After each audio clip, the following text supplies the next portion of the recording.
1. Override. Object. Debug on. Pick a thing. Replace all LODs and shadows. Warehouse. 2. Select the second DST. That's the bump. Select data. Hash generator. Write something. Copy FNV64. In data, paste over instance. 3. Select the first model LOD. Data tab. Edit items. In Fong, locate material.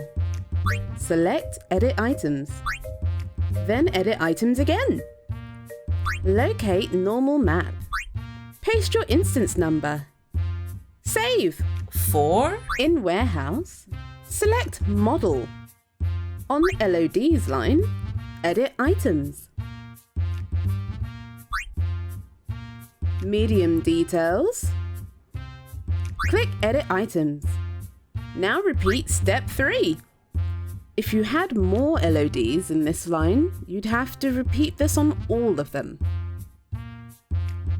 If you want to replace the bump map, now you can! Done! Unique things everywhere! For more Pixie tips, don't forget to subscribe.